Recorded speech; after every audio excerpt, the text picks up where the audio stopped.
You are listening to Faith in the Firehouse. This is a podcast by firefighters talking about Jesus, the fire service, things around the firehouse, and looking at them through the lens of the gospel. This is episode 21, and it's a special episode because we partnered with Heroes and Angels to bring you former Fire Chief Bo Butler from Londonderry Fire Department in New Hampshire. Now, like the rest of the Faith in the Firehouse crew, Chief is not a pastor, preacher, Bible scholar, chaplain. That's not why we brought him in.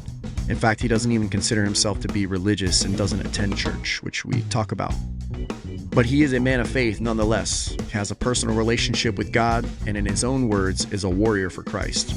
So we want to honor the man not only for his military service, his fire department service through the ranks, his accomplishments and accolades, which include rescuing 2 of his own men from a near-miss incident, and a heroic public display of faith during his resignation. So we want to shine a light specifically on his faith, find out more about the man himself, what made him who he is. It was a deep conversation, very meaningful to me. It blessed me in many ways and continued to bless me through the editing process. So I pray that it does the same for you. We talked about faith, trauma, mental health, spiritual health, brotherhood, and really just using our experiences in life to help others. So it's a dark world out there, but there is still good people. God is good. He's very real. So help us shine a light.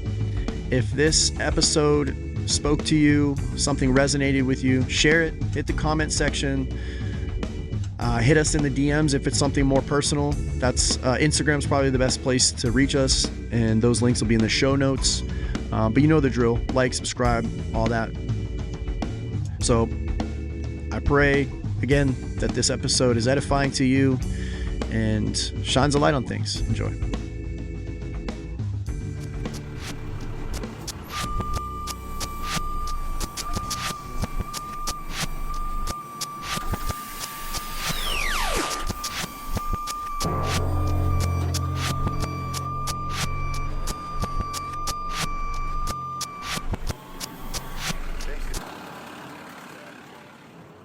Lord God, I just want to thank you for bringing us together, these brothers, and for the hospitality that has been given to me by my brothers. I got a couple of messages. First goes to the war fighters of all generations, friend and foe. We want to thank you, or I want to thank you for the violence that has made us peaceful. The next one is for the first responder community, for thanking you for the trauma and the suffering that has enlightened one of the most beautiful groups of human beings that can ever exist. And then I want to mention the wives that maintain the home front when the war fighters and the first responders are on duty, because I believe they have one of the hardest challenges to face. Not only the unknown, if the loved one's going to come back, but, you know, raising a family in the absence of the husband or the father. And then I want to thank you for the people that have come into my life since the resignation that I had, and the beautiful things that are opening up for me and my family through that. And I'm just very grateful. That's all I got. Thank you for letting me do that. Amen. Amen. Yeah. Amen. Thank you. Yeah, you're welcome. Thank you so much for being here. So yeah, you already alluded to part of the reason why you're here, or how I became aware of your existence, of Chief Bo Butler, and that was your resignation from Londonderry as the fire chief, which we can talk about a little bit more later. But really, you're here because we want to hear more about your faith. And thanks again for opening with prayer, because it's been a tradition on this podcast to have the guests open with prayer. And the reason I did that is because as I'm learning in this walk, it gives the listeners and myself a bunch of different examples of prayers, kind of some variety to learn from. Mm-hmm. And as I told you before the podcast, everyone else that's been on this podcast so far has been from our Bible study group. We have a core group of really awesome guys. Mm-hmm. So I was a little nervous about asking you. It's easy for me to put my friends on the spot, but I was like, he's kind of the guest of honor here. I love it. I'm grateful that you allowed me to do that. So I'm thinking about it. I'm praying, and I'm like, should I suspend the tradition for this one and just do it myself?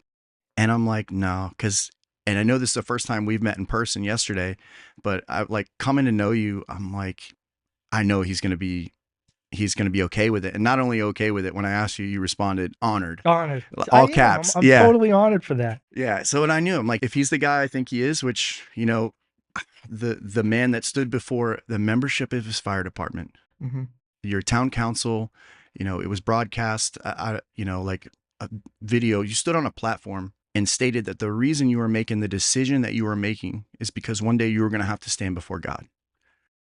I knew you were a man that would have no problem praying, and this is a man I need to talk to. And there's more, that prayer that I had, there's other prayer that I had this morning that it's too intimate and personal to share in this format. But, I prayed for you for the things that we talked about last night. That's not my place to talk about here. And I prayed for you for the same, out here. Just know there's more to that message, way more to that message, but that's between me and him. Absolutely.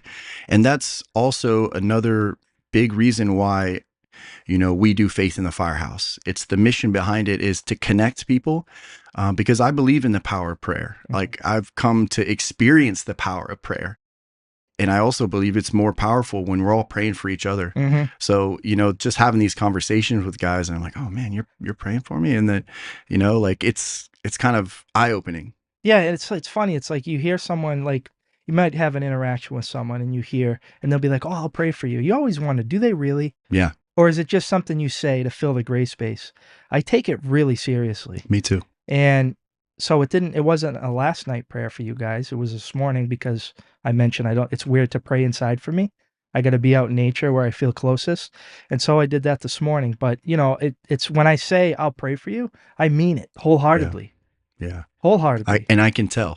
Yep. And I've come to make that, make that a thing for me, is like, if I say like, oh, I'm going to pray for you, because like I said, I start to learn the power of prayer, and then you say it and then you forget one time, and I'm like, oh man, I don't ever want to do that again. So even like, I'll say a little prayer for you right there. I need to get like a prayer journal or something. Oh yeah. And like write that down, because it becomes so many people you want to pray for, Yeah.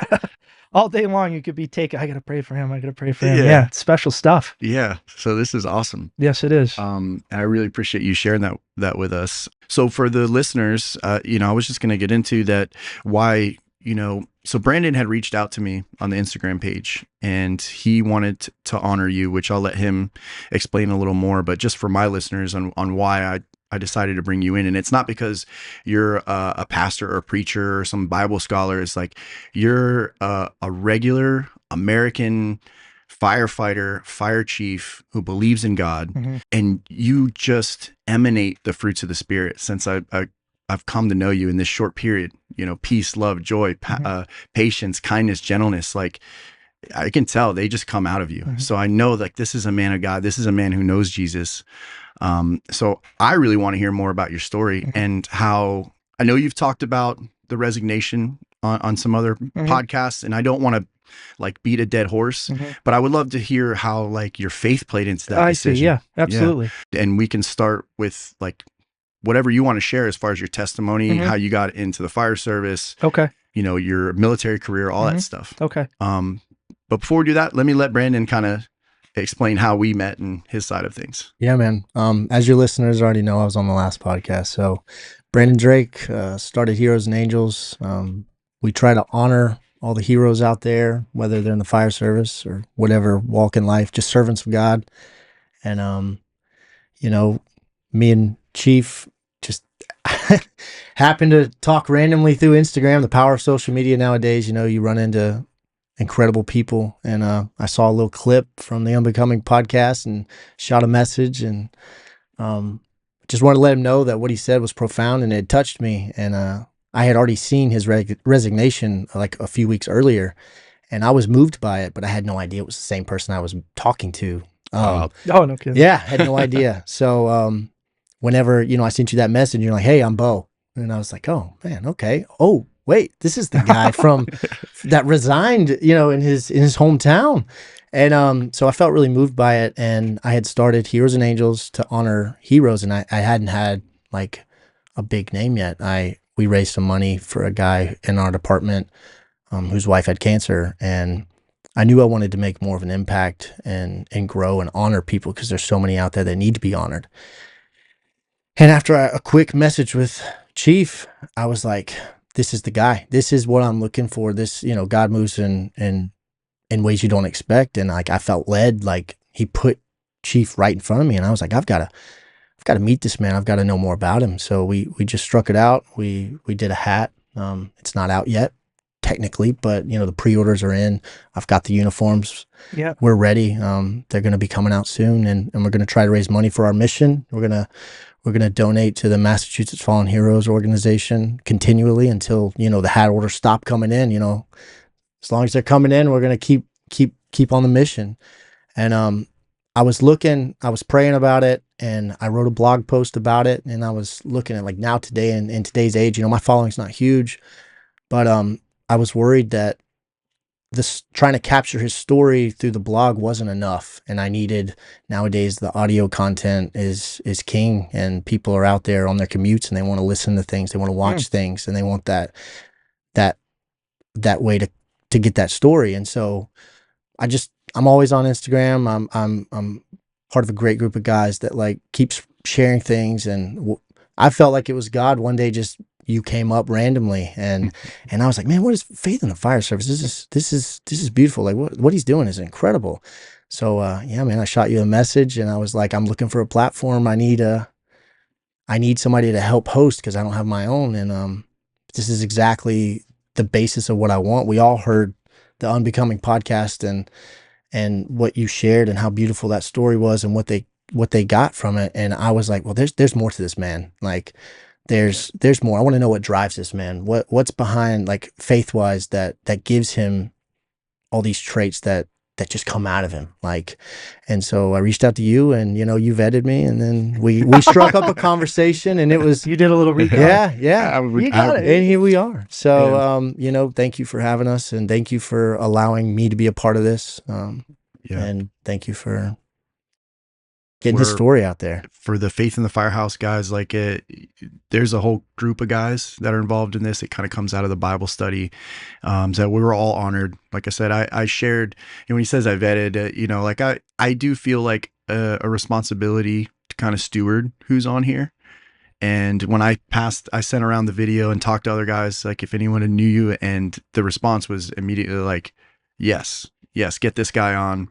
And one of our guys was like, will you come be our chief? Oh, it's awesome. And, I want to talk about that real quick. So when we first linked up, I am a very emotional, like, energy connected human being. It's difficult for me to share a conversation so intimate and special, like, over a computer or a Zoom platform. It just is for me. I'll do it, but I feel that you miss that human connection, which is what makes us so special. So I had reached out to you and, like, can we do it in person? And you said, you're not there yet, but you would love to. And I think I said back, God's in control. If it's meant to be, it'll be. And so there are some people that believe in what it is that you're doing here, that after that conversation came forward with funding to get me down here so we can be knee to knee, eye to eye, energy to energy. So I know a couple of names. I don't know if. Yeah. So like he said, when he reached out, I was like, man, I would love to do that. But this is all, I do this on my own time. A couple of the guys help out. There's been a couple small donations to get some of the equipment. There's no sponsors. Yeah. I don't want to say never, but as of right now, like, I can't see myself monetizing it because I want to keep it pure. But that is one of the benefits of like, if I had some way to bring money in, and I don't, so I was like, I don't want to do that. I'm not equipped to do that. I just want to share God's word. But I started talking to some guys, and lo and behold, there were quite a few guys, and none of them want to take credit. Of course. None of them want to take credit. But there are guys that behind the scenes have contributed. One of them has been on there, Greg Love. Greg Love, yes. Dan Hancock is going to be on here soon. Okay. Philip Cada was on here. Jose Aquino, one of my other regular co-hosts. My mom is a big contributor. So shout out, Mom. She's been a huge supporter. Thanks, Mom. Yeah, there's honestly too many to name. Would you please get me a list, though, of them? Yeah. And I just want to thank them in my own way, because this is very important. They didn't have to do what they did, but they did it anyway. Yeah. I think this is gonna really help a lot of people and build connections for the future. So for everyone that did, I'm very grateful for it from the bottom of my heart. Thank you for that. Yeah, absolutely. Dude, you gave me a great idea when we talked, and at the fire conference, which I wasn't quite ready or equipped to do it. And I'm trying to figure out how to do this, but you talked about like just capturing some people's testimonies. 100%. And so maybe spreading the word so that next time we're talking about, maybe I don't want to put anything out too soon, but getting to some of these other conferences somehow, and maybe we'll be equipped. So if anybody's like listening and wants to share, they can come and seek us. I mean, it would be awesome to just spark up something that happens spontaneously. Yeah. But, But if people know that it's available, like, hey, I got a story to tell. Like that's what this is about. It's not about just the guys from our Bible study. It's like I want guys to start their own thing in their own departments. Well, I don't know if we need a community, and like we were talking about with the kit, that like maybe you send the audio equipment out to, you know, like a little Pelican box with all the equipment, you know, maybe a kit that, you know, if you got a conference in Florida, you know, I send you a kit with the audio equipment. That way you can at least capture the testimonies. Maybe you can't set up the camera, but you have a camera. I'm just saying, like, just have a kit that maybe you could pass around the community that we trust, and we get that content, those testimonies, and we're able to archive it and use it together. I mean, I don't know. We'll figure all that out. I was looking behind you and I saw Amanda's card right there. Yeah, and that's another reason why I felt pretty strongly about what Brandon's doing. Is in the last year, we lost 2 firefighters, and both of which are really important to me. Jeffrey Huggins committed suicide last year, and he was my best friend for many years. So I don't know if we'll get into any of those things. I don't want to derail the cast. But I do believe there's a lot of lessons that we can learn from him, and I don't want his memory to be lost. And then Amanda Adams is really important to my faith, because I would not be without. She is one of those really important pieces of my story that brought me back to Christ. Awesome. So I shared some of that stuff with you guys, but this podcast is about you, Chief. I'll share my testimony some other time, and we can talk off air. And or whoever wants to talk and might relate. Awesome. I'll figure out a way to reach out to people. But let's get back on track, and why don't you tell us about yourself in your own words? Like Brandon said, I'm really curious about what made you the man you are today, because like I said, you have those just fruits of spirit coming out you, and it's genuine. So what made you that way? Grew up, born and raised in the town of Londonderry. I have a brother that is 18 months apart from me, very, very close with him. And another brother that we joke was a mistake because he came a couple of years later, but he wasn't a mistake. But I grew up in an awesome community, a very loving family, a lot of love, a big family with a lot of love, both on my mother's side of the family and on my father's side of the family. Played sports coming up. Always struggled in school really, really bad. I had a learning disability. What sports did you play? I played football and lacrosse. Okay, cool. And sports was kind of how like I would get through school. It's not that I was a bad student. It was just hard for me to get good grades. You know, I would have the friend that wouldn't have to pay attention, and he would be getting A's and B's, and like I'm paying attention, I'm trying to do the right thing, and I'm struggling to get like C's and D's, you know. So, but I had to learn how to learn. Like it sounds weird, but I had to learn as I got older how to learn and what worked for me. But grew up in a town that really raised me. Very involved in the community with my father. I learned a lot about volunteerism from my father, watching him grow up. Or watching me as I was growing up, watching my father and what he was doing, giving back to the community. And my dad was interesting because he wouldn't like flaunt it. He wouldn't talk about it. He would just do it. He would find a need at like the ball field, growing up playing baseball. And he would just go to work at night, turn the lights on in the field from, you know, he would get the key from a friend of his that was involved, turn the lights on and, you know, rake the infield or plant grass, water. Like that was what my dad did. And it was always behind the scenes doing good. And I learned like from him that like, you don't really have to worry about who gets the credit so long as like something good just happens. That's just really what it's about. So first job growing up was still the best job I've ever had, and was working for Max Apples, which is kind of sacrilege because my wife's side of the family owns and operates another apple orchard in town. So Londonderry we got a bunch of apple orchards. It's like a Romeo and Juliet situation going on. Oh, like, so you have Max Apples, you have Sunnycrest, which my wife's side of the family runs and operates to this day, and you got a few other orchards. But in high school, I worked for Max Apples during the summer with a buddy of mine. and it was piece rate.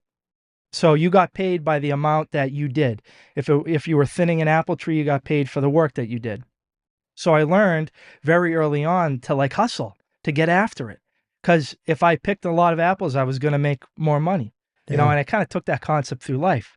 Just work ethic, grind hard, you know, just stay aggressive in everything that you do. And the hard work always finds a way to be rewarded. That's, I think, one of the great things about this country still in America, is that hard work pays off the way it should still in this country. Mhm.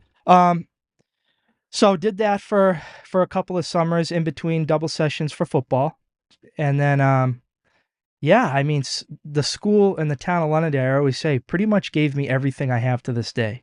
It gave me an education. It gave me a childhood. It gave me my first job. Most importantly, it gave me my wife, because we're high school sweethearts, Amanda. And it gave me a career as the fire chief. And my dad jokes like, headquarters, Central Station, is on Mammoth Road.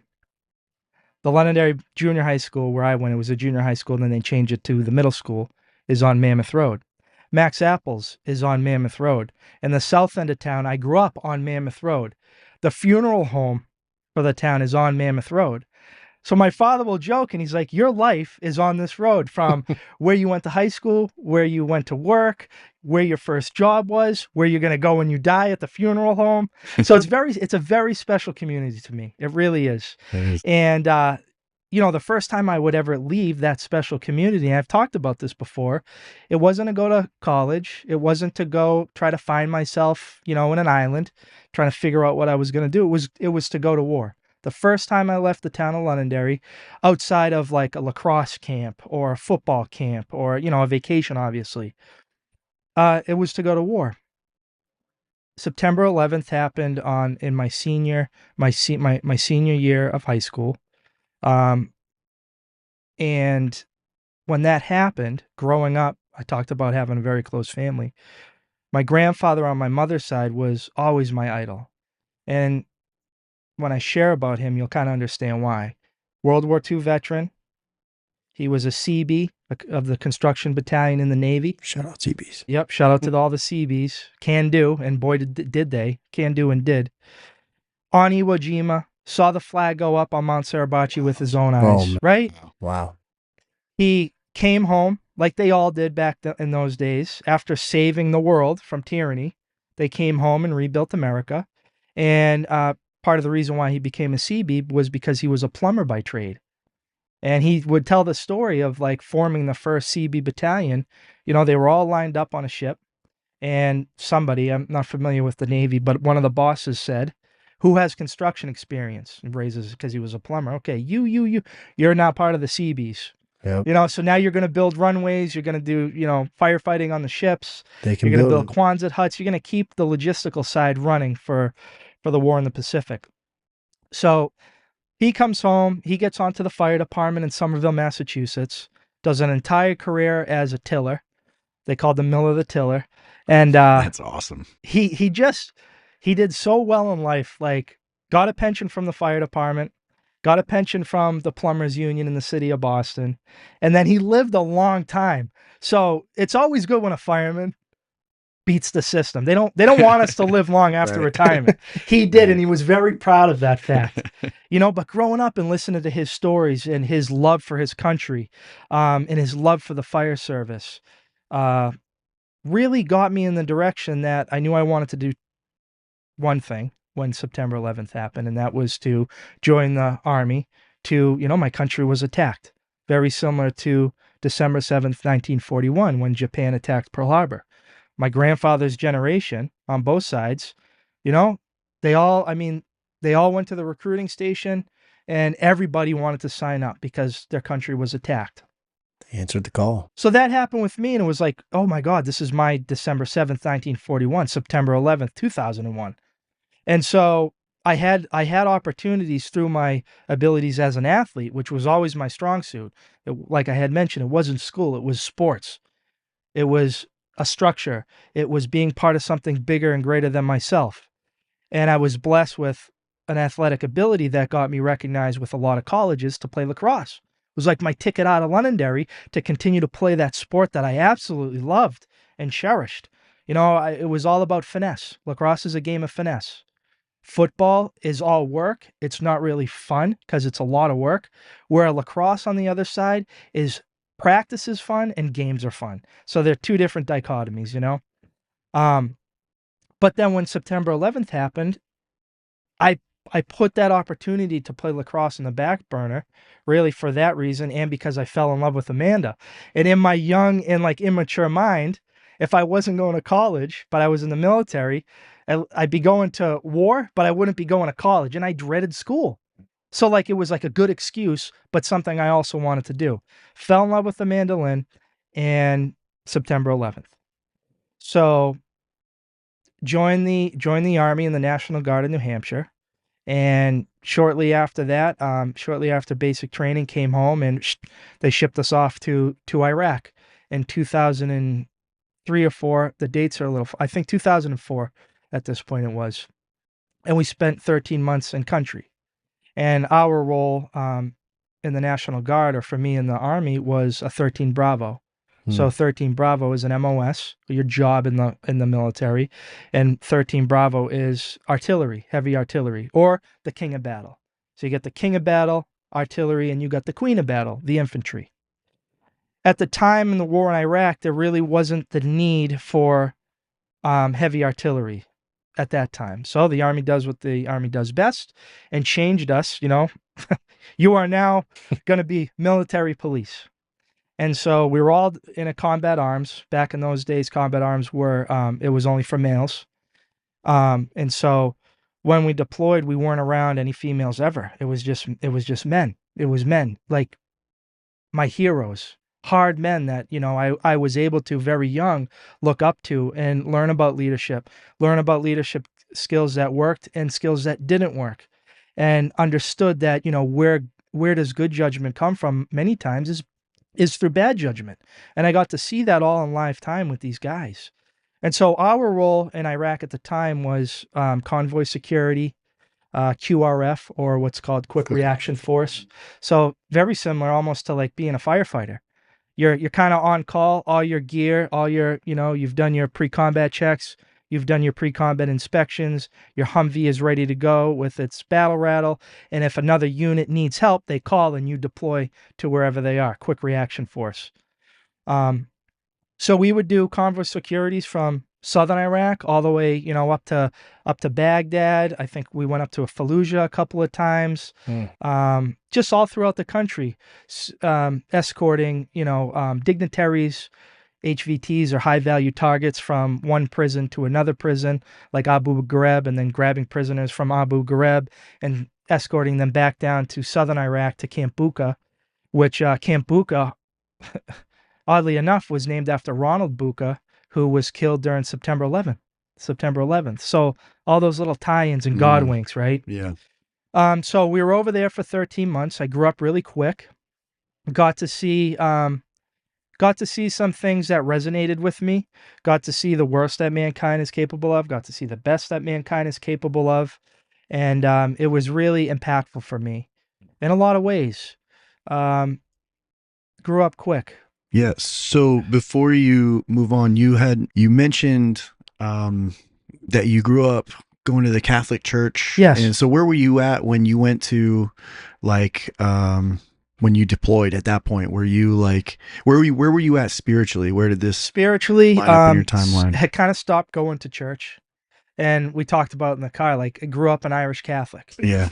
Very structured, very rigid. My grandmother on my mother's side was a devout Catholic. So, we would get our lessons from her. They would be in Latin, prayers at bedtime, the whole 9 yards. And it was something I always, I had that foundation. I had that foundational belief through my grandmother specifically. And then my brothers and I grew up in the Catholic Church, got baptized, went to CCD, confirmed, communion, the whole 9 yards. But what's CCD for those who aren't Catholic? I guess it's like a school where you go and you learn about the Bible. Gotcha. You know, it was usually for us, it was on the weekends, like I think a Saturday, and you would go into the basement of the church and they would talk about the Bible, educate you about certain things. And it was through CCD, actually, good segue, where I kind of ended up getting pulled out of the church because something happened and the nun whacked me over the knuckles with a ruler.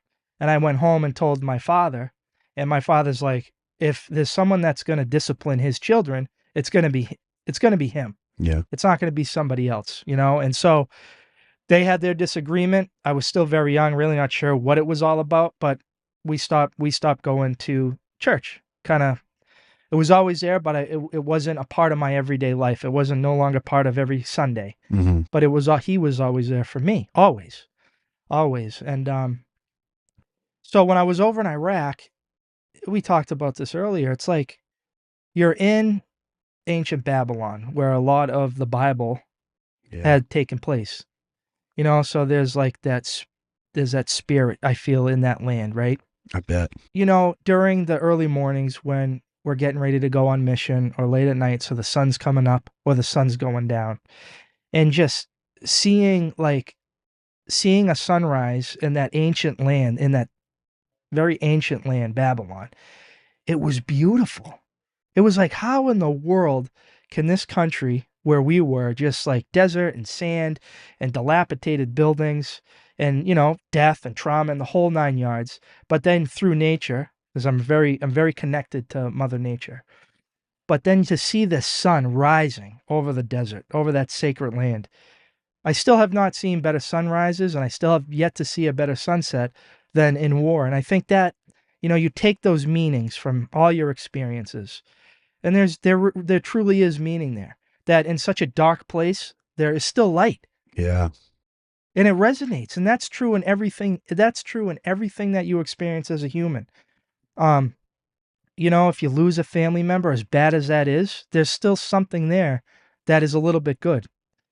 Not all the time, but I believe that. I certainly believe that. There's light in every dark area, you know? I've come to believe that too, and not to cut you off of your story, but there is always something that you can find, and sometimes it's hard. Sometimes it's really hard to find, but there's something you can take away from any hardship that will make you grow, and that will maybe help somebody else through a hard time, or maybe prevent them from going through a hard time. I mean, I think that's why the prayer, we focused on the war fighters and the first responders. And I would tell my guys this all the time, using my example, right? Through your pain, through your suffering, through your trauma, if you can turn that problem or that pain up on its head, right? The obstacle is the way, many times, Marcus Aurelius. The impediment to action advances action. If you can take all that pain and turn it on its head and see it for what it is, it can truly make you a more enlightened human being that is more present in the moment. You see what I'm saying? Like, if you work a pediatric code, it's awful. It's the worst. But then through that pain you just experienced, now that might allow you or propel you to go home and love on your children a little bit harder. Same thing with like growing up in the town of Londonderry. There's been many times where I've responded to someone I know and love and have done CPR and have lost patients that are near and dear to me, you know? So that's a challenge, but it's also a beautiful thing. Yeah. The bonding that goes on with your crew. Yes. When you have those kinds of calls is like, you'll build brotherly relationships that are it's very impactful. And I think, you know, part of my healing journey is through like self-study and learning as much as I can from other people that have already been on that path. You know, I have some people that I look up to, mentors. Some of those mentors are alive and I know them. Some of them had died years and years ago. One of those mentors for me is Joshua Lawrence Chamberlain. And if you know anything about Joshua Chamberlain, is that he was a colonel in the Union Army during Gettysburg, or in the Civil War, but specifically for the Battle of Gettysburg. And, you know, one of the things that he said later on down the road was that there is a way of losing that is finding. And I'm like, man, there sure is. There is a way of losing that is finding. And he goes on to say, it is only when a man supremely gives does he supremely find. Now, just let that sit with you for a second. Think about what you do as firefighters and first responders or our warfighter community. We lose so much. And I've said this, I have said this to my people time and again. As a first responder, you lose your innocence. As a first responder, you lose your health. Oftentimes, if you're not staying up on it, you lose sleep. You can lose your relationship with your family because of the job sometimes, and you can also lose your life. That's the end all be all. So what a way to say there truly is a way of losing that is finding. And it's only when you supremely give that, your health, your time, your effort, your energy, that you really find yourself. Right? So that's why I think it's like, for me, this journey through trauma and suffering and pain, I've been very fortunate, and everybody's different. For me, what works for me might not work for somebody else trying to get back on their path, trying to find their way home. But what has worked for me is the love of my family. What has worked for me is nature, Mother Nature. This morning I went out, like I was telling you guys. I'm always drawn. I think as human beings, we're very drawn to the ocean, into the water in general. And I went out there. I found it, and it felt good. What has helped me is reading and journaling, Yeah. living on a farm, having children that have saved my wife in ways that they'll never know. So one of the reasons why I'm really happy to be here, Daniel, is because the reach of it. And I hope that your audience understands that it doesn't have to be through a prescription. Yeah. Maybe that works for people. Maybe that's appropriate for people, but it's not for everybody.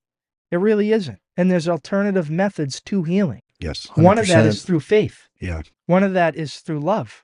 One of that is through light, which I feel that are all encompassing. They're one and the same. Faith, love, and light are one and the same. Yeah. And as human beings, we're always fighting and struggling that oldest battle of time, which is the battle of light and dark. Yep. That's why I always tell my people when I had the influence to be their fire chief, that because of what they do, they are so enlightened and found that I wish they could fully understand what I mean by that. And perhaps some have, but you know how life works. You might not truly understand somebody's words until later on down the line, when something else happens and you pull from the file in your brain of something that was said, or a piece of life's puzzle that was given to you by, an elder. And you finally go, that's where that puzzle piece fits in. And it just makes sense and it clicks. So I hope that that's one of the big things that people take away from this. Yeah. I think the brotherhood too. I mean, we don't have to suffer alone with our traumas or whatever's dealing in life. Like we can lean on each other. Nobody has to be alone in this fight. And whatever healing, you find that works for you, like just know that you're not alone. Yeah. You're not God's alone. always there for you, and he's an option. And I personally feel like you should lean into that. Yeah. I think 100% I wouldn't be where I am without my faith. That was a crucial part of my journey. And again, I'll get into like my testimony on another one, and I would love to share a lot of this stuff as it relates. But when you were talking about the methods that you can get healing from post-traumatic stress, there are different ways to go about it. Medication isn't always the answer. My personal answer is like from what I know now. Yeah. Because I didn't know this. I tried a lot of different methods myself. I tried self-medicating. I tried going to a doctor. I saw a therapist, and there were a lot of things that helped, but nothing was going to get me to where I am now, truly healed, but God. I really believe that. It's tough too, because you could tell people that and they're like, yeah, sure, I'll Right. pray. But to open up the way that I had to, like what I shared with you guys before, I got to a place where like, I was like, pleading with God, and it got me to a place to open my heart completely, to be open to the idea that God could heal me. Because that's a big part of it, is this presupposition that medicine will fix everything. And whether you're a believer in God or not, medication alone will not fix your anxiety. Like it might help, but you still need to do cognitive behavioral therapy. You still need, like, if you don't, I didn't plan on getting into too much of this stuff, but like if you have depression, you have anxiety, they'll give you a pill. Yes. But you still have to go to therapy. You still have to learn what got you to that place, because that anxiety is a signal that your body's telling you something's wrong. your spirit is telling you something's wrong. That's what I realized it was for me. And I tried to suppress it, you know, and, I did a lot of the self-help stuff myself as well. I was reading all kinds of books, trying to fix myself, trying to get a hold on the issues I was dealing with. But when you have that presupposition that like medicine can fix this, or that you're not fixable, that you have a disorder and you're broken, like you have to, like, God was the only thing that was going to break through to me on that and truly like fix what is broken. Yeah. And I am a new creation. Yeah. So there were a couple notes that I took on while you were talking there. Just some, like, I like to tie things into scripture as I'm, again, like learning, and all this stuff really excites me because I've been like diving into the Bible as much as I could. But one of the ones that related to what you're saying was the concept that Jesus taught was like, you got to lose yourself, like what you were talking about. And one of the specific scriptures was Matthew 16:24. And he says, then Jesus told his disciples, if anyone would come after me, let him deny himself and take up his cross and follow me. For whoever would save his life would lose it, and whoever loses his life for my sake will find it. So it's that idea of sacrifice and selflessness. Like, and I've found that in my life, like giving into that completely and like letting go of like this idea that I got to hang on to everything. I got to try to control everything, whether it's your money or, everything in your life, like letting go, let God, and you actually get more that way. Like you're going to get that love back. Oh, yes. You'll get that money back. You'll get whatever it is. Yep. I learned, I was talking about having mentors, and one of my mentors is Brent Tucker from the Anti-Hero podcast. If you know Brent.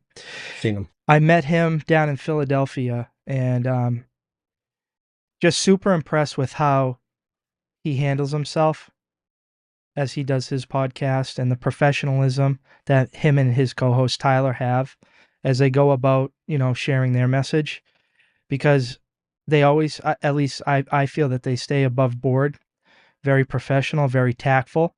And one of the messages that he had shared with me, and I love this one. It wasn't because I got invited up to speak during the live event. Reagan had invited me up to speak. And when I was up there, I was kind of talking about post-traumatic stress disorder and the problem that I have with it, and the D, being labeled as a disorder. It shouldn't be that way. Brent actually, he labeled it post-traumatic injury, PTI, and I thought that was fascinating. And the way he went on to explain it made a lot of sense. When you suffer an injury, the time that it should hurt the most is immediate, right? And then your body heals. Your body begins to heal, and it doesn't hurt as bad. There's still like a pain. You still might remember how it happened, like the memory of how you got hurt, but eventually that does it heals, and you heal from it, and you move on, but you still have that scar to remind you of what it's like. I thought that was beautiful. Post-traumatic injury. I've never because I don't think you like fix a disorder, but you certainly can heal. You can certainly grow from it. But to say that you have a disorder, that you're broken and you're damaged, man, that's the thing. It's like, we're not doctors, we're not clinical professionals, but we're blue-collar people that have had struggles and traumas in our lives, and know that when you hear the word disorder, how much it hurts you. It's like, why are you saying that I got a disorder for feeling the way that I feel? Right. Because it hurts, and it should hurt. There's a lot of memories that I have.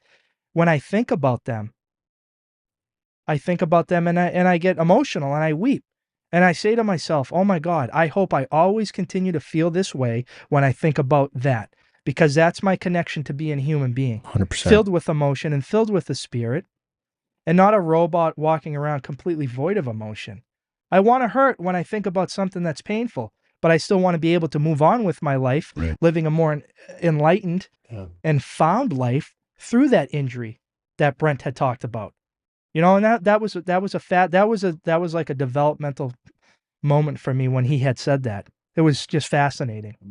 I'm gonna have to look that up. Yeah, because I agree. Like, there's almost that fulfilling thing. We talked a little bit about that too. Is like, you tell someone, and I see this with patients. I feel like they get told they have anxiety, and then they get convinced of it, which makes them more anxious, and it's just like kind of a feedback loop. And it's like, it's normal to feel anxiety. It's normal to feel sad and Yes. depression, you know? It's normal for when you fall down. Baby Bo, my son, the fifth of his name, took a wicked digger in the driveway. He's been walking since he's 8 months old, and so he's been getting hurt for quite some time as he's learning Yeah. to get his feet under him. And he wiped out on the driveway, big old road rash on his head. Is it wrong that his body is healing that cut? No, it's doing exactly what it needs to do. Yeah. The body is doing what God designed it to do, to heal. So if you think about it, as Brett had said, an injury, right? It's not wrong for an injury to heal. That's what we're looking for. That's the result that we want to see happen. And I think we need more of that in the fire service. You know, we need people to open up about their struggles. And there's tons of outlets out there. There sure is. Next Rung, there's lots of people doing lots of things, and it's beautiful that we can lean and be vulnerable to each other with our struggles and our trauma. You hit the nail on the head. Vulnerability. There is a special type of courage in being vulnerable. And especially as a leader, if you know you're around, and it doesn't have to be the fire chief. It could be the company officer. It could be the senior man. It could be the new guy, right? Anytime you're dealing with other human beings, you're a leader. But it's having that understanding, because you have emotional intelligence, to know that people, they don't want to do anything in front of their peers where they might fail. So as a leader, you go, all right, I'll be the first one up there. And you fail, and you get to failure quickly. Because when you get to failure quickly, you learn the lesson sooner, right? That's the whole point of what we want to do. But sometimes it takes the courage of vulnerability, to what you just said, the courage of vulnerability to be the guy to go, okay, I'll be the first one up when everybody's trying to hide behind the other guy, be the first one up to do it. And then you get other people, you inspire them to then step forward out of their comfort zone to fail. And if you have a culture within your organization where it's okay to fail in training, and sometimes it's okay to fail on the job, because the job's still going to go on. And no matter what, this is what firefighters, this is kind of what makes us so special, is that God forbid a member dies in the line of duty. NIOSH comes in, they study it, they put out a report, and you sit at that kitchen table and you share that NIOSH report with everyone, not to disparage the person that just lost their life, but to highlight that lesson, or find the light in that tragedy, in that darkness, to highlight so that you can pass on the lesson to the next guy. That is so special. But only through the courage of vulnerability can you get that stuff. Can you get that buy-in, that you can get other people to step into a friction point that they're going to be maybe uncomfortable with. It starts with you. And it can be any rank throughout the fire department, any rank. That's what's special about it. Let me ask you this. There's certain departments out there that they don't do a good job of like AARs, after action reports, like after an incident in their fire department. Did Londonderry do that? Did you implement that? Did you allow your people to have a safe haven to know that if they struggled with something, even if it was, to the other people in your department, how does that bother you? How does that bother you?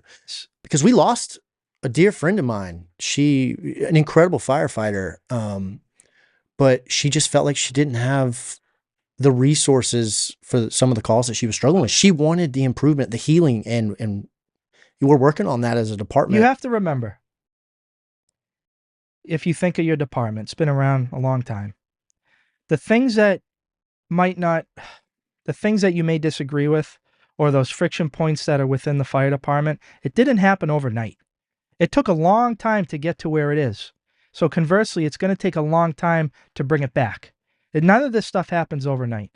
When I came home from the military, and anyone in the military knows, AARs, or after action reviews, are very impactful. What was supposed to happen, what did happen, what are we going to sustain, and what are we going to improve upon? And it's done in a setting where it's almost like amnesty. Nobody's going to get in trouble, because what's important is that we learn to improve. We're human beings. We need to be learning to improve for the next time. When I got to Londonderry, it wasn't, I think there were hot washes, but not to the level that they needed to be to drive home impact and real change, or a learning lesson. And so me and one of my partners, we would do AARs after like medical runs, after high frequency, low risk events, because we were always like, we want to improve. How can we improve? There's always something better that we can do.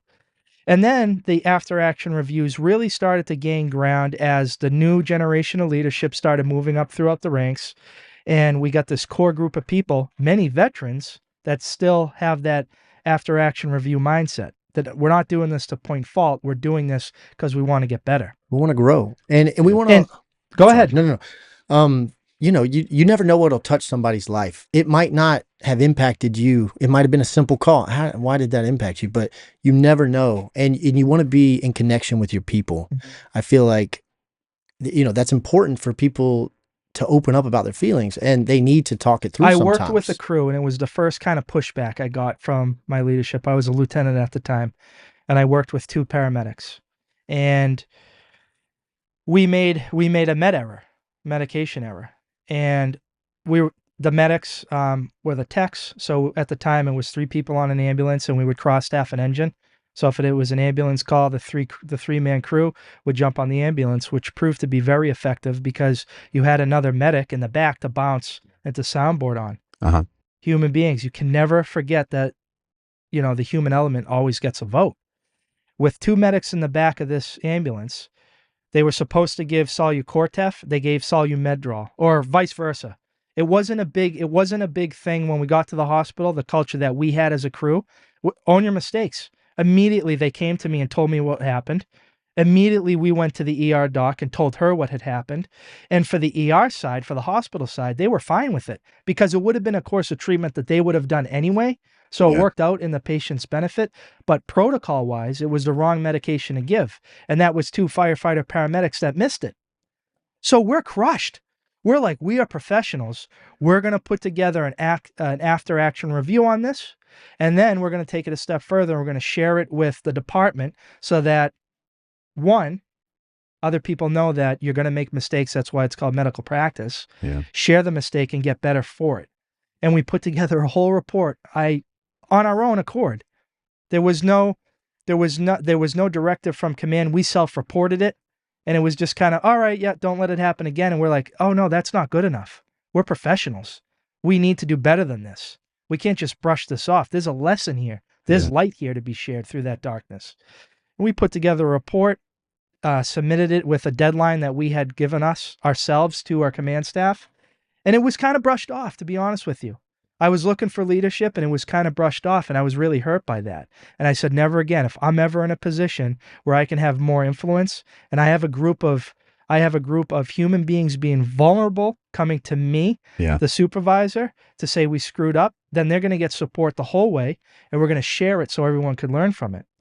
And so as, you rise up through the ranks, I'm now a battalion chief, and now a deputy chief, and now I'm the fire chief, and we're doing after-action reviews on all high-risk, low-frequency events, no matter what.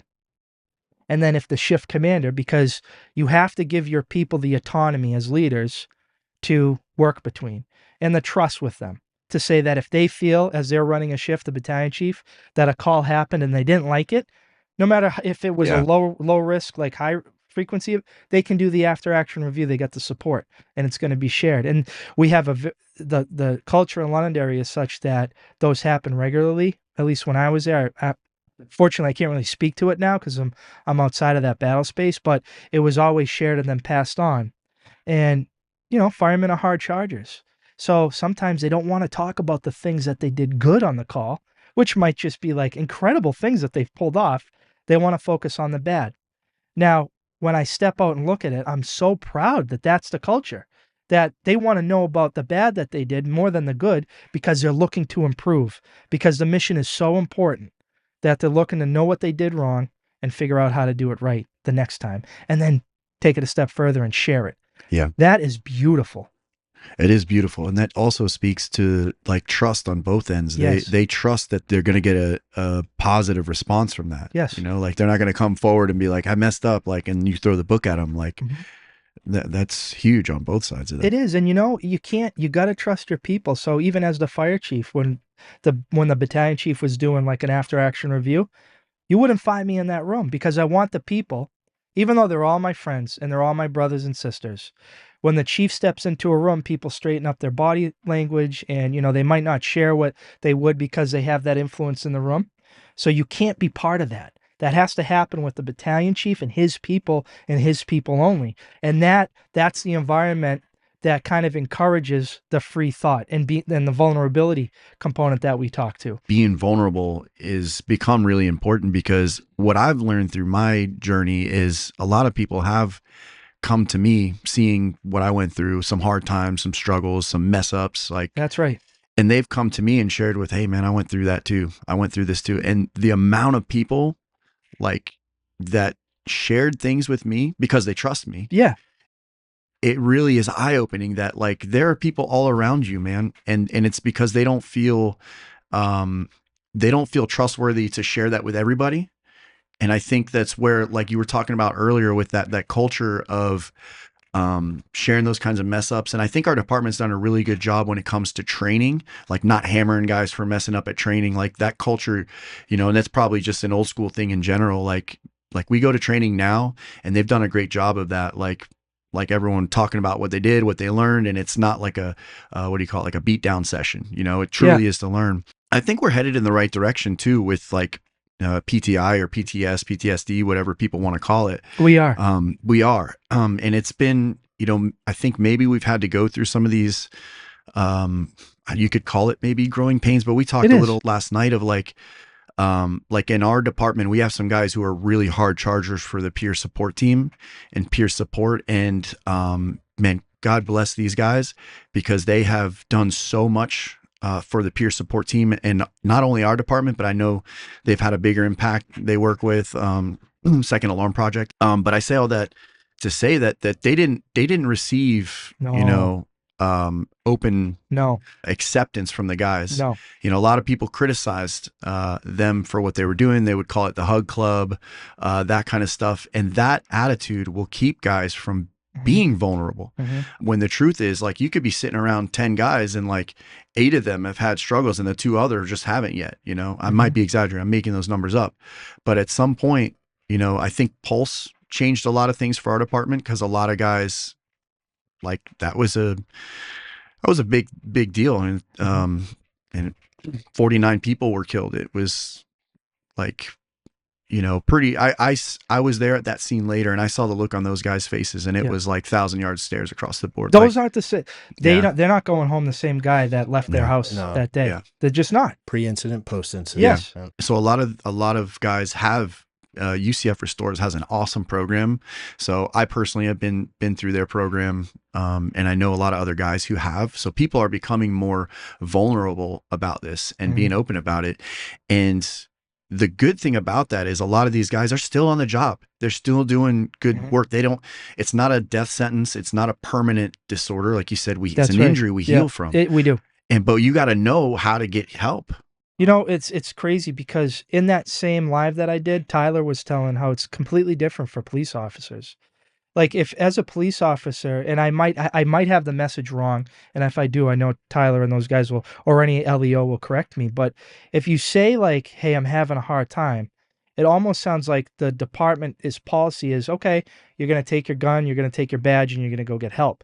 Now, I don't know. I personally don't know how that could help anyone. Yeah. I think that might actually do more harm than good, at least from where we look at things from. Yeah. Where we're more, yes, it happened, we're going to talk about it, we're going to share it, and you're going to return back if you're able to. You're not just going to get pulled against your will. And that's where I think being open is important, to have that trust, and then have faith on both sides of it. You got to have trust that what you share is not like, because what's going to happen, sorry, I'm getting a little all over the place, but what's going to happen is just like you said, they're going to take your gun and do all this stuff. So guys have the worst case scenario, like, oh, I'm going to get Baker acted. I'm going to get stamped, the red stamp of PTSD.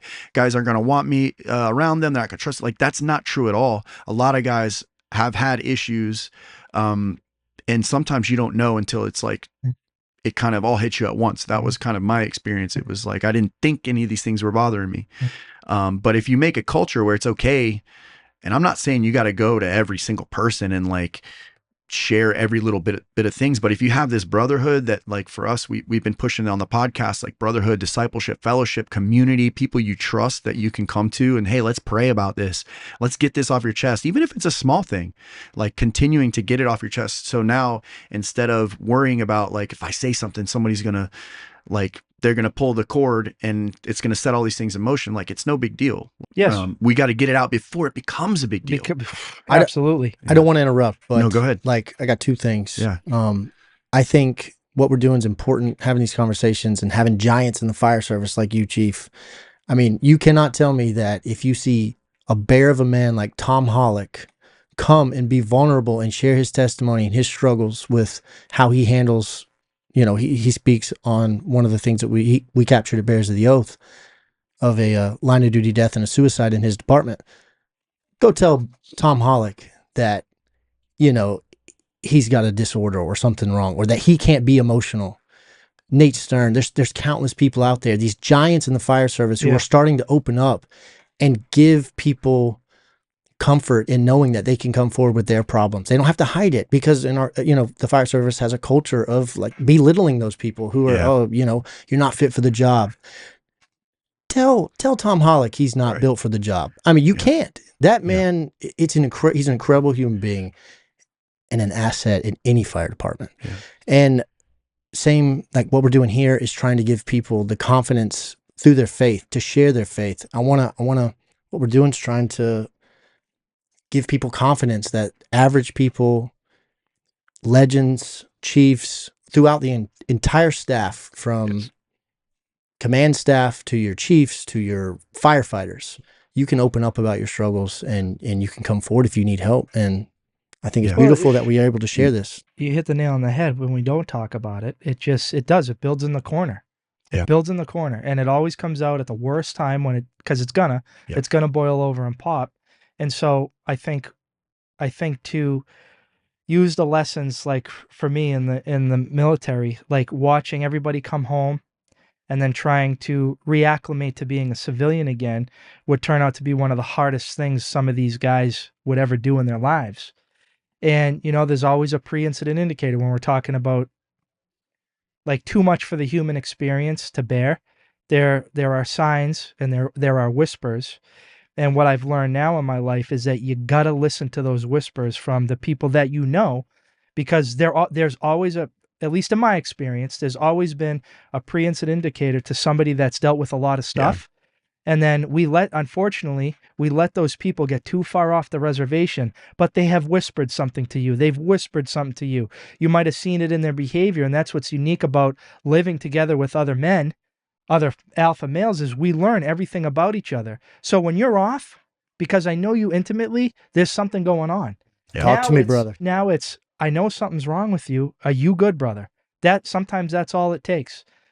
Or you can be like me and live with the regret of knowing that there was something off with someone you deeply care about, but kind of shying away from leaning into asking them because you're worried you're going to upset them. You're worried you're going to, you know, make them mad for, like, asking, like, how dare you? Yeah. But you know what? It's a better regret to have to ask and the person still be here than to live with the regret of that person no longer here. Yeah. And you should have asked them a question. You should have pulled them aside. Yeah. And my friend, Lieutenant Jeff Huggins, you're not going to tell that guy, like, he wasn't going to be a fireman. You're not going to tell him the same things you said about your friend. And I hate, it hurts to say, because hindsight is always 20/20. You know, I do see the signs now, and that's why I want to make sure you see that, you saw them now. Oh yeah. Yeah. They're there. Yeah. But you know, it's he, I think he masked it in, like, a sense of humor kind of thing. And, you know, I won't get too much into him personally, but, you know, I do think for him, I don't think he felt comfortable. I feel like he tried to maybe talk about it, but he didn't feel comfortable, because, like, what I've shared with you guys before is, like, some of these guys' names have become mud that have, you know, either got a diagnosis of PTSD or, like, you know, had to leave the fire service or pensioned out or whatever. And it kills me to think that because of that, he wouldn't get some help, you know, and that's what I see now, and I talked with you guys again more off air, and I'm sorry we don't just record all this stuff, but I saw that, knowing what I know now, in retrospect, I had a spiritual battle going on, and I know he had a spiritual battle going on. And that's the way the enemy works, is he wants to keep us isolated from each other. He wants to tell you in your head that nobody else is dealing with this. You can't tell them that. They're going to think you're weak. They're going to think you're not a real fireman. You don't deserve that promotion or whatever. They're going to tell you, he's going to get in your head and tell you these negative things. So you keep it down tight and you don't get help.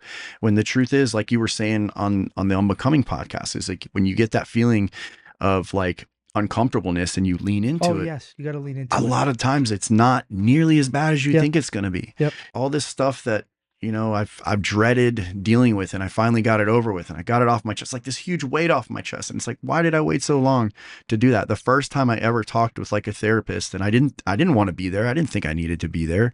I was like, and I didn't even know why I was, to be honest. So I just started talking, but there was a weight that came off my shoulders. Oh yeah. Yes, it's freedom. Yeah. It's freedom. It's truth. Yeah. And I believe that the truth is like a lion, right? If you set that lion free or that truth, it's going to defend itself. And that was a lot of how I felt with my resignation, because I'm a human being and the lower self of me wanted to lie. So stupid. It wanted to lie because I'm like, how can I work my way through this? And I'm like, just tell the truth of the matter, and let it run. Let it run. And it's going to be okay. And I think that's where you're coming from, is that when you do feel a level of freedom because you just let out the truth, and you don't have to defend the truth. And the truth comes back and folds. It does. It always comes back for the right reasons. It's funny because I think the fire service, at least in New Hampshire, and that's my experience, so I want to speak to New Hampshire. We're very fortunate because like some of the larger departments, the Manchester Fire Department, which is the biggest fire department in the state, the Nashua Fire Department, the Gate City, which is the second biggest fire department in the state, both very strong unions. I use them as an example because they were really at the forefront of understanding the importance of mental health, like Steve Buxton, from the chief from Nashua and his team, and Ryan Cash and the chief of Manchester and his team, and to set up peer support groups within those departments. And, it's been very effective. And so for smaller organizations to look up and see what a big organization, like the Big Brother, what the Big Brother's doing, it's like, this is the track we want to be on. New Hampshire's very fortunate. So I would have to guess at this point, this conversation we're having right now is the norm now in the New Hampshire Fire Service. And I'm very proud of that fact. I am so proud of that because leaders in New Hampshire, unions in New Hampshire have dropped that ego, have understood that we're all human beings. And, let's not just say that our people are our greatest assets. Let's be about it. Let's support them when the greatest asset is hurting. Let's get them back on path. Let's get them back, on their course. So, and how do you do that? Not shunning them, not blackballing them, but taking them in and loving on them and give them the direction that they might need. Now, I grew up in a fire service where I'm home from the military. I saw what, hard charging and training is all about. And I come in eager as a probationary firefighter. And this kind of speaks to the mentality of that generation and why it's been such a rub. But it's like, here, put this red rag in your back pocket, walk around the station fast. They're going to leave you alone.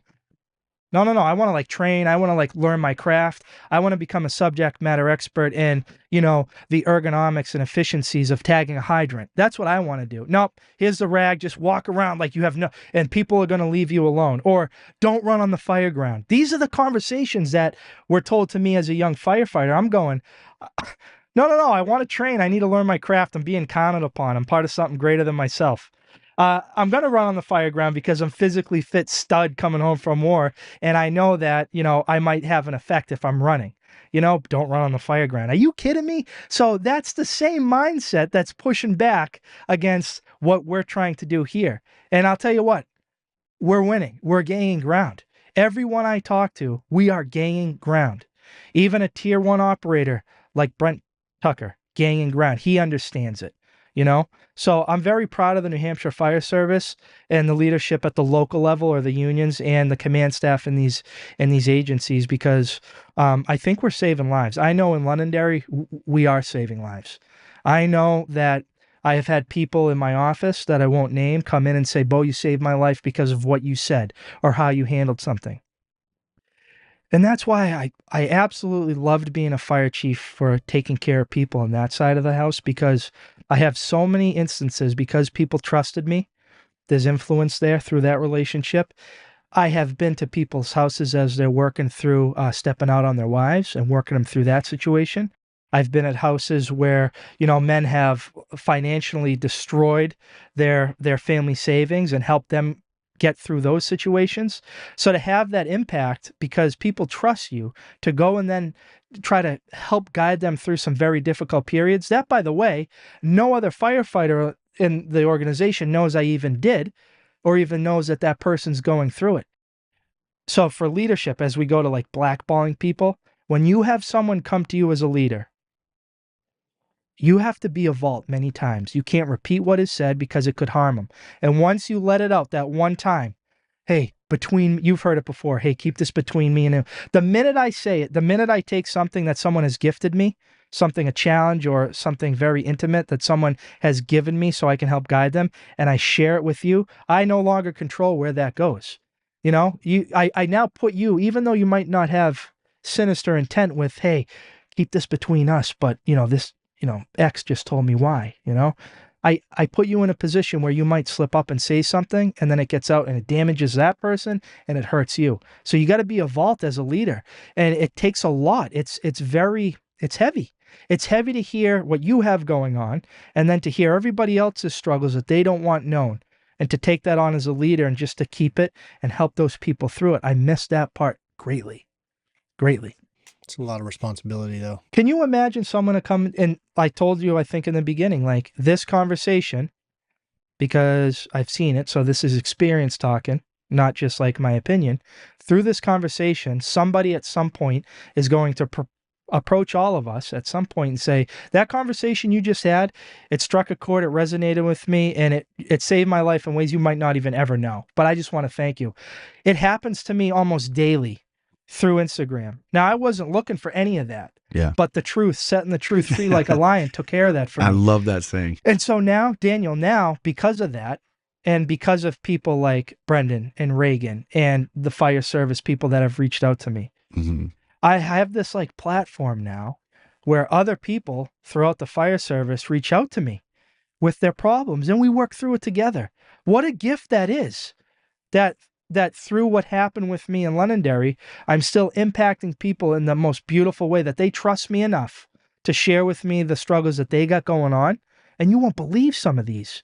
Because of the fruit you bear. But it's exactly. You're putting your... And I don't feel that way. Because it's genuine. I don't feel that way in the least bit. You are very opposite of the world, and in that, like, the rest of the world wants to put out on a platform, this is what I'm doing, everything's filtered, I'm gonna go help these people and take a photo of it for Instagram or whatever. But you're here doing things, and yes, you're sharing it with us, but it's coming out naturally. Like, you're not sharing any of these people's stories like, hey, I'm gonna go help this person. Like, no. It's all just coming out of you naturally. And that's like what I said when I first met you. You had these fruits, like, you have that air about you. But isn't that beautiful? It's absolutely Isn't beautiful. that so, like, I'm so blessed for it, that people trust me enough to be able to share that stuff and help guide them through those type of challenges. I think that, being a leader, I think that's what it's all about, helping people, putting people first and guiding them through their way, So I'm very grateful I still have that. Yeah.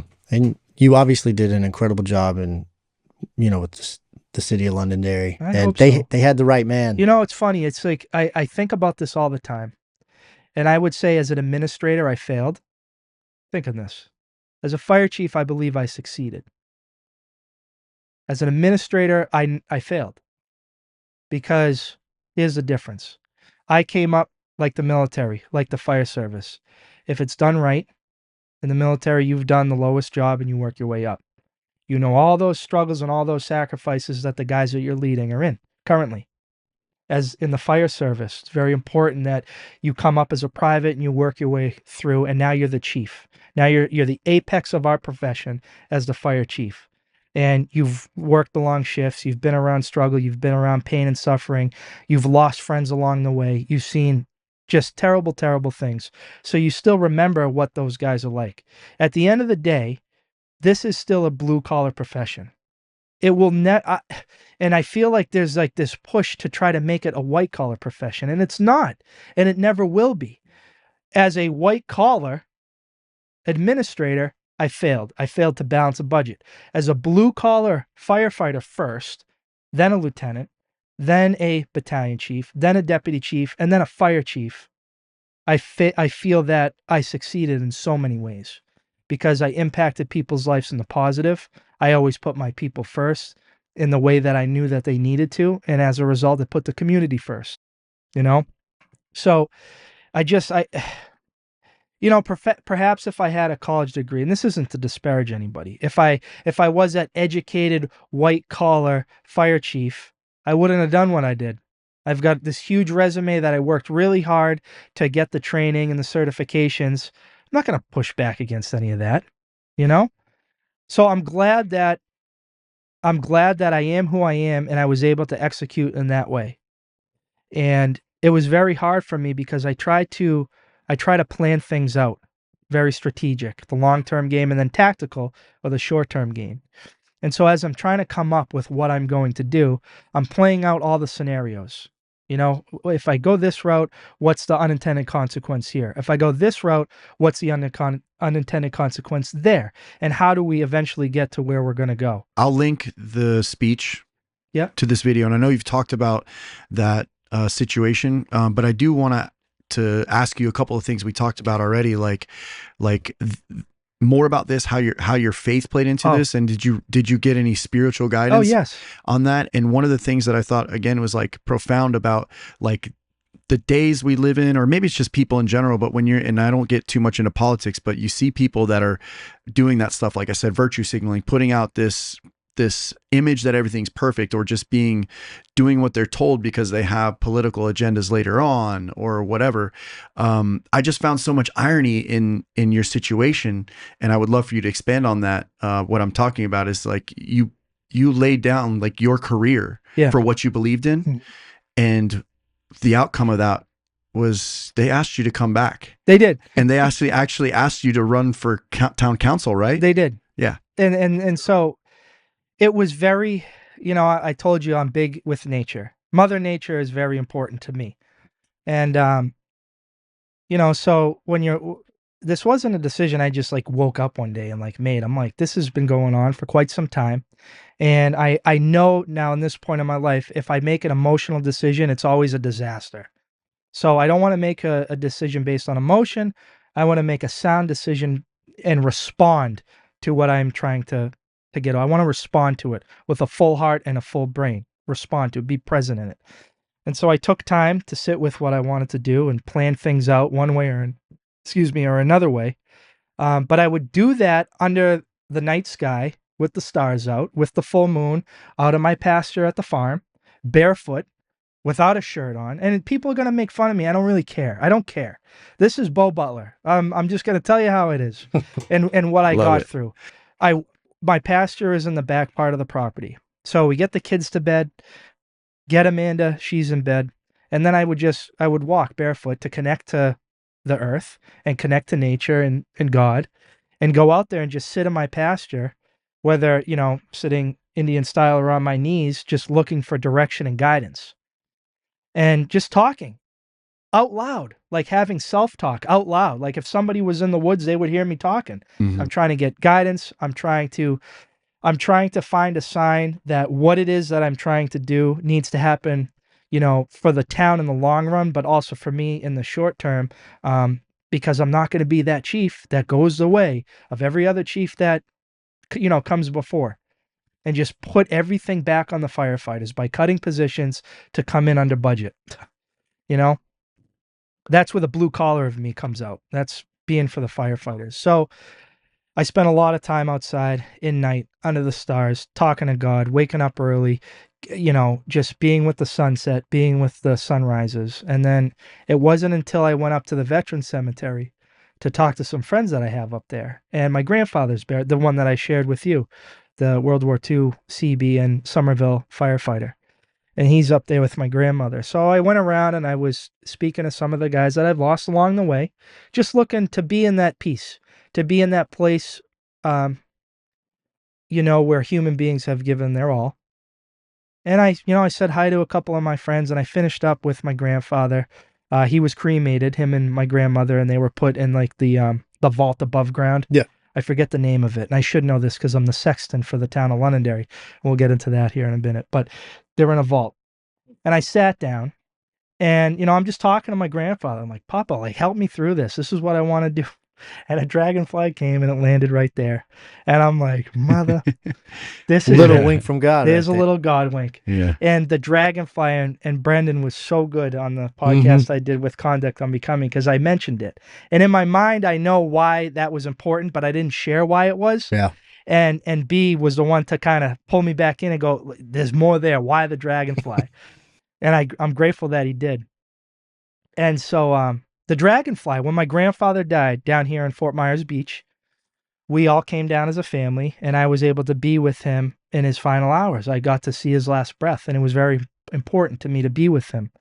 But after we left the, just call it the hospital, it wasn't a hospital, but like the hospice place, whatever. Yeah. I forget the name. And I go outside, and there are dragonflies, bro. You can't like barely even see like the trees above them. There are so many dragonflies. And so I have always equated that to my grandfather's passing and then, the significance of a dragonfly. And, when you look into that, and I didn't learn this, I was listening to a Sean Ryan podcast, and he had a guest on named Travis Haley.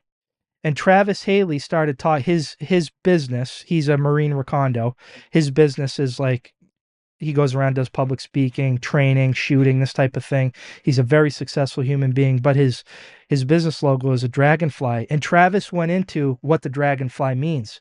And I'm driving and I'm crying because I'm like, oh my God, the dragonfly, it lives for 30 days. That's it. It's got a very short life. It lives for 30 days. It's been around for 300 million years. And pound for pound, it is the most effective and efficient hunter in the animal kingdom.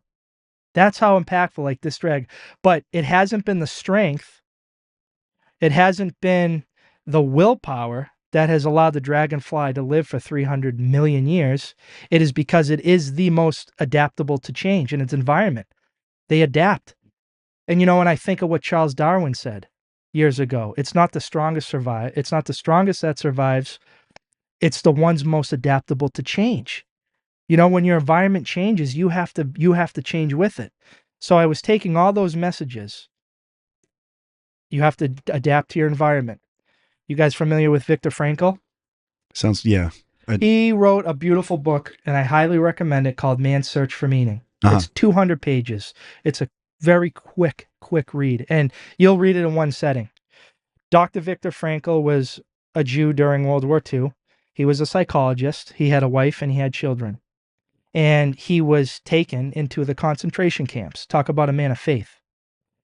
This is a man that lost everything. He lost his wife. He lost his children. He lost his profession. He lost his personal belongings. He lost his name. And they replaced his name with a tattoo, a number, This is a man, and he goes on to say that he literally lost everything. But he learned all these lessons about life, meaning, while he was in the concentration camps. Man needs not a tensionless state, but tension to thrive. All life is suffering. A man with a why can bear any how, and his why was his family, and he was able to survive through that. But one of the things he said that was remarkable that ties into my situation was that when you no longer can change your situation, the situation that you're within, you're forced to change yourself. I was no longer able to change the situation that I was in as the fire chief as it relates to being a department head with town leadership. It wasn't going to change, no matter how many times I would try to behind closed doors do it or in the open when it was respectful or when I felt that it needed to be talked about in the open. I was no longer able to change that environment, so I was forced to change myself.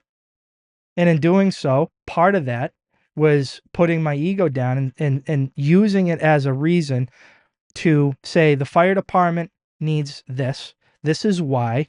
I'm not going to be the one to, make the cut because I'm looking at the long-term gain. And if you remember, when you watch my resignation, I turn around and I address my guys. They're standing in close ranks. Behind me, their commander. And I looked over and I told them that I know my hometown. I know my community. This is my town. I have blood in the soil in this community. I know that through this, eventually, it's going to right itself and the fire department's going to get what it needs. But it's not going to happen as me as the fire chief. This will help us get there. You were the sacrificial lamb. I was the sacrifice for that. You were the sacrificial lamb. And I told them, I knew they were angry. They're probably still angry, and I don't resent them for that. They are angry. I gave them a reason to be angry with me. I told them to love harder and that I know my hometown, it's going to do the right thing. Daniel, you talked about how when you're no longer in the seat, Yes. you no longer have influence or decisions. You're out. I was the fire chief. I had say. Now I'm not the fire chief. I have no say. But my community has say. Our communities trust their fire departments. It's blind trust. It didn't happen overnight, fellas. No. That happened from all those that have come before us, that have given us a good name. They have laid the foundational groundwork. Can't forget them. We can't forget them, but we have to cherish it. It can take so long to get there for blind trust, and then a second to what you said to just fade away. So I knew that eventually the community, who is a smart community, who trusts their fire department, would eventually rise to the occasion and make right what needs to happen. And on Tuesday, this past Tuesday, the town of Londonderry had its vote. It's had its elections. On the warrant article in that ballot were a couple of warrant articles for the fire department. A new truck, a new aerial platform to replace our 20-plus year one, some capital reserve money for equipment, the budget, the operating budget for the town, which was built in for where we need to go to maintain the boots that the community has required that we have. And then another article where it's like it's overtime to be used in situations where are unforeseen, so you can maintain staffing levels. And it's a specific expenditure to public safety, police, fire, DPW. All that passed by landslides. Matter of fact, the fire department's vote had the highest yes vote and the smallest no vote. Everything that the fire department, the leadership through Chief Heinrich and Chief LeBlanc and the union went for this budget cycle that I was no longer a part of, passed landslide. Now, the same cannot be said for other public safety organizations within the town. The police department went for 2 additional people. The people said no. So it wasn't like it wasn't a blanket thing across the warrant. The fire department was the biggest vote getter. So long term, when I'm playing things out, that was part of my plan, and it did exactly what I knew that my hometown would do. It would give the fire. So now the fire department, my whole thing was to staff at 13. Why the number 13? Because the taxpayers said they want number 13 after the budget presentation I made. They wanted 13 at 70% of the vote. Now, with this new budget, 13 is now the minimum staffing. Beautiful. So if you say that I no longer have an effect on that, I did. But it happened. It was a strategic thing to get an organization that I love and a community that I love even more to what they deserve and what they need. So many things I want to touch on. I know you're just dying over there. Yeah. I believe Go that nuts. God speaks to us in certain ways and gives us answers. And I hope we finished the thought of the dragonfly. Did we talk about how it landed? It landed right there on him. I'm like, oh my God. And it gave you the clear line of sight. It gave me a path forward. And I was driving home from the Veteran Cemetery up in New Hampshire, and I'm in tears, and I'm calling Amanda, and I'm like, you got your answer. I felt so you light. were praying about it. And yes. And it wasn't like, bro, it wasn't a beetle. It wasn't a ladybug. It wasn't like a mosquito. It wasn't a black fly. It was specific. It was God's way, because he knew that would get through to you. And it stayed there. God lit the path. That's how God speaks. He lit the path for you. But what was remarkable is it landed on his like landed on him, and it stayed there for the entire time that I was there. And only when I got up to leave did it fly off. You know? Yeah. So am I a religious person? I would say no, but I'm a very spiritual person. Mm-hmm. And that is a sign from the Creator, God, Yeah. my grandfather, to put me on that path. It illuminated my trail forward. It was it was freedom. It was. Yeah. What you were saying about, man, that whole thing. And the reason I brought up, cause the reason I brought up what would happen if you walked away and you're no longer able to be in that situation, because I know what the naysayers would say, but I already kind of know how that played out, and that's why I wanted to touch on it, because it is the example of when you don't have faith, and when I say faith, it's not like it is faith in God, but you're having faith in the people around you because you have faith in God, because you believe there is a bigger mission, because you believe there's more things going on. And because, it reminds me too of the story of Moses. Like Moses led the Israelites through the desert, but he never got into the promised land. Oh, wow. Like, so your successor, you had faith that your successor would lead your guys into the promised land. The successor in the community. Yeah. Because I don't believe they can be divorced from each other. No. Especially when you're like me that grew up there. Yeah. But that's not to say I don't want... We have to recognize the fact that there may be those within the Londonderry Fire Department that thinks I walked away and bailed out on them. And when the going got tough, I left. And I understand that. I do. I understand that, you can very much become a pariah in your own home. But if they knew what went into that decision, because on a logical level, when you're not putting the spiritual in it, when you're not you had clear guidance from God that this was going to be taken care of. And I know that may not sound like clear guidance to other people who aren't spiritual, but when that dragonfly landed on you, knew what you had to do. Right. I did. And so you knew that either the person behind you was going to do what he had to do, and not just, cause that's what I would be concerned about. Is like, they're just going to hire some yes men to come in and do it. But the town had your back. They did. Oh, the town had our back. And they just put their money where their mouth is, literally and figuratively, in the ballot box on Tuesday. Because they put it in that special fund, right? They put it in the special fund, which some of the community members call the Bo Fund, but whatever. It's there. And now the next chief won't have to be in my position. Yeah, no longer are we just kicking the can down the road because it's easy to do. We looked at it, we leaned into it, and I knew, like playing it out, that eventually it would get here. The downside is I'm not there anymore. I'm not their fire chief anymore. But you're still there. You're still a part of that community. You're in their hearts. I am, but it's painful to me. It's very painful that, that there may be those that think that I left them, left them high and dry, and that breaks my heart. But there was more to the mission than me. It was the town. It was them. They may not see it in the moment. But when you love someone the way that I love those people, you're willing to do what I did. It's just, that's like the path. And in my mind, I can't see it any other way. I don't understand. I don't understand how someone who says they love their people or put their firefighters first, but then would do, the reverse of what I did and just, okay, drop down. Yeah. Now the community said they want 13. Now go down to... Now you start a slippery slope. No. And you would have had critics that way as well. Yep. And probably a lot more. Yep. So yeah. You're never going to be able to please everybody. You can't please everybody. You showed love, and Jesus' love, and there's countless Bible verses about it. John 15:13, greater love has no man than lay his life down for another. In a sense, you laid down your career. You laid down your career to be the light. Yeah. And that's the way I see it. And put that bear on yourself so others could live.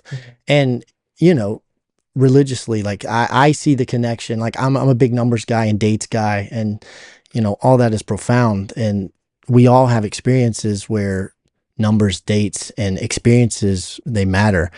And it translates in ways you can't fully express. No, but you're right. I know where you're going with that. It is very special. I just... there will always for the rest of my life on this world, and maybe the next, I don't know yet. There'll be a part of me that not regrets, but is sad for what happened, because I walked away from people I love, and that's the nasty side of it. But that's the reality of it, is that there was more than just me. There's a bigger picture. And, Londonderry is now at 13. Come June 1st, a new budget year, 13 is the minimum now. John 15:13. You know, they're getting a new truck. Yeah. There's now a emergency fund for if this stuff happens again. It's awesome. And you know, is there any other way? And this is what's tough. And maybe this is the blue collar side of me. This is the veteran side of me. A government exists before anything else, before a tax dollar is collected, before, a bill goes out. It's to protect its citizenry. That's really what government was made for, to protect and defend its citizenry. So for a guy like me, the fire department has a public safety and civil protection mission. It's literally in our mission statement: protect lives and property. Mhm. So if a government exists before anything else to protect its people, isn't it such an easy thing to do to reallocate funds from other departments that don't have a public safety mission or a civil protection mission temporarily to get a department that does have a public safety civil protection mission through a challenging time until we can correct it into the budget? Now that makes sense for us. That makes that right. I don't want to put words in your 100%. mouth. But does that make sense to you? Does that make sense to you? Yep. It's so hard for government. It's so hard for town government to see it that way. And I don't know why. I really don't. I never will. We bear the responsibility of being the community's keepers when they lay their heads down at night. That's like correct. Tom Hollick, it's straight from him, man. Like we bear that weight, and we understand it. We understand what we signed up for. Yeah. We took the oath. Yep. And we know what's at stake. We know what's at stake, and we also know it's never a matter of if something's going to happen. It's only a matter of when. Yeah. Yeah. And you got to prepare for that. You can't wait until it's too late. No.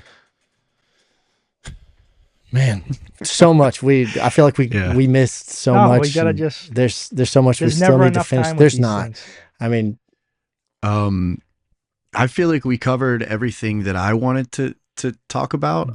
Was there anything for as far as heroes and angels want to cover? I hate we haven't gotten into like your rescue. Yeah. All right, that's going to conclude part 1. Thanks for listening. I hope you got something out of it. Check back next week for part 2. We're going to kick it off with Chief Butler telling his story of the rescue. You're not going to want to miss it. It's a great story. Really enjoyed it. He also shares why he doesn't go to church. It's good. It's a good conversation. I think you're going to get a lot out of it. So thank you for listening. Share if you're enjoying it. Let me go ahead and close us with prayer. Heavenly Father, Lord, we thank you for this day. Thank you for this conversation. Thank you just for the ability to share your word with others, Father. I pray that the words that were shared here by Chief Bo Butler, Brandon, and myself, I just pray that they fall in the ears that need to hear them. In the name of Jesus Christ, we pray. Amen.